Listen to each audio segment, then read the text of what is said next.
Este aqui é o 11º dia da quarentena aqui na Espanha. E ontem, pela primeira vez, eu saí de casa nesse período. Tive que ir à farmácia, tô com uma dor de garganta aqui que não vai embora. E é um péssimo momento para ficar doente agora, né? Porque eu não quero ir pro posto de saúde para ter que tratar uma coisa que não é tão grave assim e pegar uma coisa pior. Então eu fui na farmácia ontem aqui comprar pastilha para dor de garganta.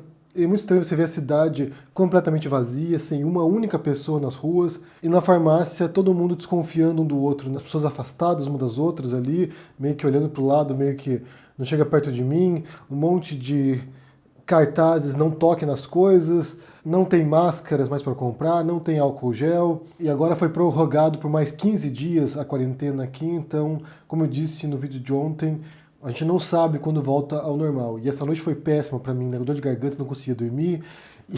E para somar ainda, o meu filho acordou 7 horas da manhã. É o horário de ter acordado agora. Quando ele tem aula normal, quando ele tem que ir para a escola, para acordá-lo de manhã é um suplício. Assim, você vai lá, cutuca, chama e não quer acordar. E agora que não tem aula, ele acorda às 7 horas da manhã voluntariamente e vem me acordar. E vem me chamar. Bem, esse é o novo normal. Essa nova rotina aqui. Ontem eu mencionei aqui num vídeo, eu falei sobre o velho da van, o Luciano Hang, que estava reclamando, estava desesperado sobre o fechamento da economia, né, sobre essa quarentena que está sendo implementada em muitos países, no Brasil também agora, e como isso impactaria os trabalhos. E ontem começou a circular uma conversa de outro empresário, dessa vez o Roberto Justus, falando com o Marcos Mignon. Eu quero pôr para vocês o áudio aqui para vocês ouvirem o que o outro empresário fala sobre esse assunto. Ouçam. Respeita os seus pensamentos, mas você está totalmente errado. Então, quem entende um pouco de estatística, que parece que não é teu caso, vai perceber que é irrisório. E dos que morrem, mesmo dos velhinhos, só 10 a 15% deles morrem. Para a maioria da população mundial, se pegarmos o vírus, que seria bom, ele já criaria anticorpos e acabaria de uma vez. Agora, claro que esse exagero que foi feito tem vários argumentos ou vários pensamentos atrás dele, mas eu não estou dizendo, já devia isolar os velhinhos, devia cuidar deles, é o que eu falo, devia não ter aglomerações humanas, tipo grandes eventos, festas, etc. Isso sim, mas esse isolamento vai custar muito mais caro. Você está preocupado com os pobres? Você vai ver a vida devastada da humanidade na hora do colapso econômico, da recessão mundial, dos pobres não terem o que comer, das empresas fecharem, dos desemprego em massa. Não dá para comparar com um vírusinho que é uma gripezinha leve para 90% das pessoas. Não dá para comparar o desastre que vai ser a vida. Está preocupado com a vida das pessoas? Fica preocupado não com o vírus entrando na favela, porque não vai matar ninguém na favela. Vai matar só velhinho e gente já doente. Não tem nenhuma morte no mundo até hoje das 12 mil que a pessoa não teria algum problema recorrente de saúde do passado. Nenhuma. Como é que você me explica isso? Todos foram velhinhos, todos foram pessoas, se mais jovens, é porque tinham um problema pulmonar, ou são diabéticos, ou têm outras doenças que fizeram com que o vírus fosse um pouco mais grave. Na pessoa saudável, zero. E os pobres não são todos doentes, não. Então, na favela não vai acontecer porra nenhuma se entrar o vírus, muito pelo contrário, né? Essa molecada que está na favela, criança então, de 0 a 10 anos, nenhum caso. E as crianças nem pegam a doença. Então, assim, isso não é grave. Grave é o que vai acontecer com o mundo agora, com uma recessão global como nunca vista na história, nem no crash de 29 e nem nada. Bom, eu não vou alongar, que vocês detestam gravações longas, mas eu não dava para não ficar absolutamente contra a sua opinião. 1 milhão de mortos no Brasil é uma das piadas de mais mau gosto que eu já vi na minha vida. E vou te passar, se você tiver paciência e um bom inglês, por favor, leia essa matéria. Tem várias, tem do Wall Street Journal, tem várias, mas eu vou te passar só a melhor de todas, falando sobre essa histeria totalmente desproporcional. Basicamente, é a mesma defesa feita pelo Hang. É a mesma postura do Hang. De que fechar agora as empresas, de que essa quarentena é um absurdo, que vai causar um colapso econômico no planeta, e sabe-se lá como será a recuperação. Nessa conversa entre o Justus e o Marcos Mion, eles estavam comentando, eles estavam debatendo um vídeo do Átila, que tem um canal aqui no YouTube falando sobre essa questão, falando sobre a pandemia. Se vocês não conhecem ainda, confiram, ele tem feito lives extraordinárias sobre o assunto, expondo o que está acontecendo, expondo os riscos, as projeções, os estudos, a partir de conhecimento acadêmico. E daí você tem um empresário que não é técnico na área, que não conhece sobre esse assunto, certamente não conhece, e ele quer dar o pitaco dele dizendo que é bobagem, é alarmismo, e vai na corrente de muitos economistas e do governo federal também, do Bolsonaro, dizendo que isso aqui é um exagero, que na verdade as coisas deveriam continuar funcionando normalmente, que parar tudo é ridículo e que as consequências econômicas serão muito piores do que de fato é a pandemia. Só algumas pessoas vão morrer no final das contas e que não é tão grave assim. E aqui você vê como a preocupação dos empresários é completamente diferente da preocupação dos trabalhadores. Porque por um lado você tem pessoas que pensam no próprio bolso apenas, no lucro, nas suas empresas. E por outro lado você tem pessoas pensando na própria vida delas, na saúde delas. É claro que todos os trabalhadores se preocupam com o salário, se preocupam se vão ter como pagar as contas no final do mês, mas é uma preocupação muito mais imediata. É de não morrer. É de não passar esse vírus para os seus pais, para os seus avós. É evidente que, idealmente, no mundo ideal, não se pararia a economia. Continuaríamos trabalhando, continuaríamos fazendo essas coisas, mas é um caso excepcional, é um caso único que a gente está vivenciando agora. Teve um artigo que saiu no dia 20, na revista The Atlantic, escrito pela Annie Lowrey. E o artigo se chama Isto não é uma recessão, isto é a era do gelo. Nenhuma pessoa viva vivenciou uma queda econômica tão súbita. E ela fala que o que está acontecendo é que, geralmente, quando você tem recessões, quando você tem crises econômicas, é um processo, vai caindo, vai caindo, vai caindo, até entrar numa recessão, uma depressão, e aí você sabe que está numa depressão, você sabe que entrou numa recessão. E nesse caso em particular, a gente não tem como saber isso, porque nada parecido aconteceu antes. Em nenhum momento da história da humanidade, recente pelo menos, a gente viu algo parecido. Porque não é uma recessão isso aqui, é um desabamento econômico. Ninguém tem a dimensão ainda do estrago que acontecerá. Ninguém sabe disso. O Justus não sabe disso, o Luciano Hang não sabe disso, nós não sabemos disso. A gente não tem como prever o que vai acontecer. Nós nunca vimos nada parecido antes. Então é uma situação excepcional. É algo que no futuro economistas vão estudar o que aconteceu em 2020. A gente faz parte da história agora. É um daqueles muitos momentos no qual a gente sente que a gente é participante da história, que a gente está vendo a história se desenrolar diante dos nossos olhos. Eu quero voltar aqui ainda, falar sobre isso mais, sobre o que isso pode impactar e como a gente pode crescer de algum modo com isso, mesmo que seja a longuíssimo prazo. Mas nunca vimos nada parecido antes. Então não tem como prever, não tem como... A gente não tem as ferramentas nesse momento, as ferramentas práticas, intelectuais, conceituais para poder lidar com isso. Governos nacionais e blocos econômicos, e especialistas, economistas, sanitaristas, especialistas nessas áreas tentando lidar com essa crise, porque ninguém sabe como lidar com isso. E é importante que a gente venha falar sobre isso aqui, porque eu ouvi muita gente falando assim, isso me desespera, isso me deixa angustiado. E eu entendo a angústia, eu entendo o desespero, porque todos nós estamos nessas trevas agora, sem saber o que vai acontecer. Mas a gente refletir sobre isso, a gente tentar entender o que está acontecendo, pode, talvez, em algum momento, nos dar um sinal de saída aqui, essa é a resposta. Então é um processo de compreensão. Para a gente poder ter resposta, a gente primeiro tem que entender o problema. Primeiro a gente tem que entender as complicações disso. E muita gente está tentando buscar soluções agora. Então é importante que nós juntos aqui pensemos esse problema.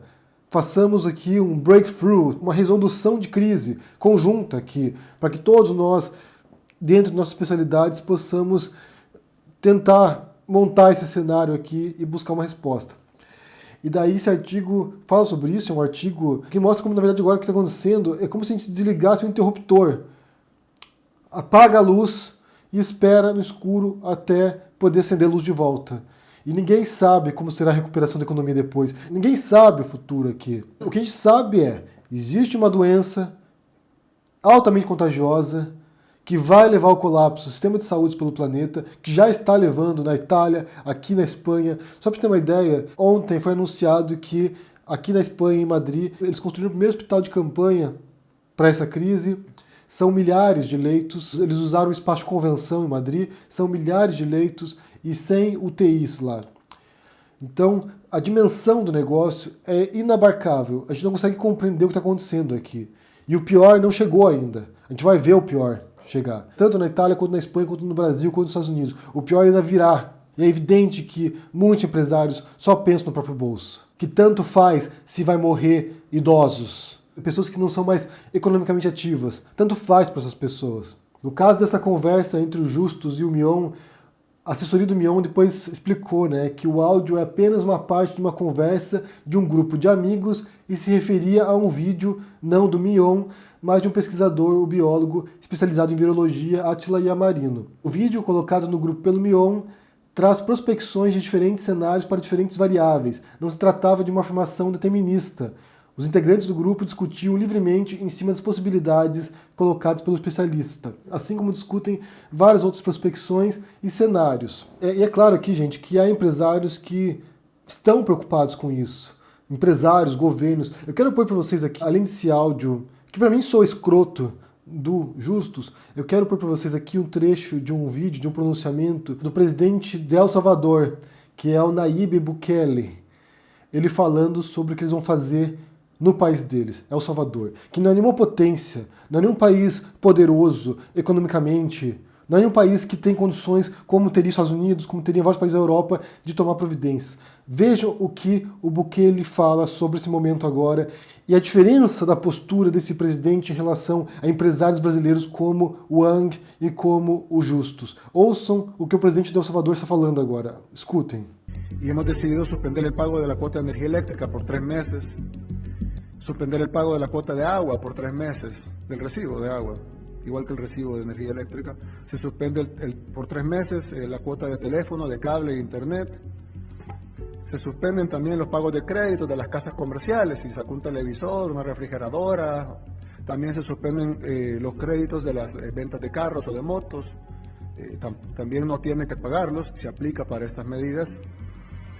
También se congela el cobro de los créditos hipotecarios, es decir, se congela también los créditos personales, de tarjetas de créditos de capital de trabajo y emprendimientos durante 3 meses.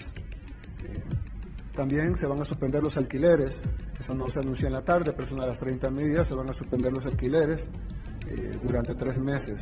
Y lo que se va a hacer para que eso no, en el 4.º mes no caigan los 4 pagos, lo que vamos a hacer es que esos 3 meses van a ser diluidos en lo que resta del contrato. Por decir, si usted tiene una hipoteca de 30 años y ya pagó 13 años, los 3 meses serán diluidos sin intereses ni mora en los 17 años que restan. Ahí no lo sentirá casi nada. Si el crédito es menor o el tiempo que falta es menor a 2 años, entonces se aplicará 2 años. Es decir, todos estos 3 meses serán en un mínimo diluidos en 2 años. De ahí para adelante, lo que dura el crédito. Si el crédito es de 5 años, pues 5 años y así. Como dije, esto incluye empresas pequeñas, empresas micro, dueños y trabajadores de restaurantes, comedores, gimnasios, que también prohibimos, las personas en cuarentena, los enfermos que tengamos, obviamente, personas que han sido enviadas a casa sin sueldo por algunos empresarios que no han tenido conciencia en esta crisis, taxistas, en fin, aquí va a haber mucho dinero fluyendo para apoyar, para construir el hospital, para pagar ahora con las medidas económicas que anunciamos, para comprar medicamentos, para contratar personal, para hacer estudios, para compras internacionales, etcétera, y van a fluir decenas de millones de dólares. Aquí no va a pasar un Taiwán 2, de que se robaron el dinero que va para las donaciones. El que toque un centavo yo mismo lo voy a meter preso. Y aquí está el comisionado de las ICIES, quien va a asignar 60 auditores para revisar todos los gastos que se hagan en esta emergencia. Quiero que, en primer lugar, seamos duros en la aplicación de la ley. En segundo lugar, de ahora en adelante, vamos a controlar también los precios de la canasta básica. Mañana establezca precios para el arroz, frijoles, huevos, leche, pollo, etcétera, todo lo necesario para que nuestra población pueda comprar sin acaparamiento y sin abusos.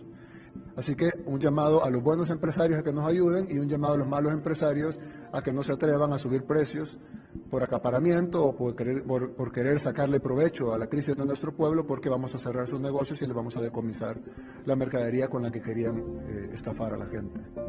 Hay también algunos empresarios que están preocupados porque van a ser un 10 o un 15 o un 20% menos ricos. Mire, créanme, ustedes tienen dinero para vivir 10 vidas, 20 vidas, es decir, no va a vivir suficiente para acabárselo. Mejor piensen en vivir. Cuando usted necesita una cama para que lo atendamos, porque probablemente está en un grupo de riesgo por la edad, cuando necesita una cama para que lo atendamos y no pueda respirar, créanme que lo menos que le va a importar es su cuenta de banco. Lo que va a querer es que haya un ventilador mecánico para que lo podamos intubar y pueda respirar. Entonces no estén pensando en que, ay, voy a perder 20% de mi capital. Sí, va a perder 20% de su capital. Dele gracias a Dios que el otro 80% lo conserva. Hay gente que no tiene que comer hoy en la noche. Entonces yo les quiero pedir les quiero dar gracias a los empresarios, pero les quiero pedir a los empresarios que todavía no han entendido. Este es un evento nunca antes visto por nuestra generación. Y cuando digo nuestra generación no me refiero a mi generación, me refiero a los que estamos vivos. Nadie ha visto esto.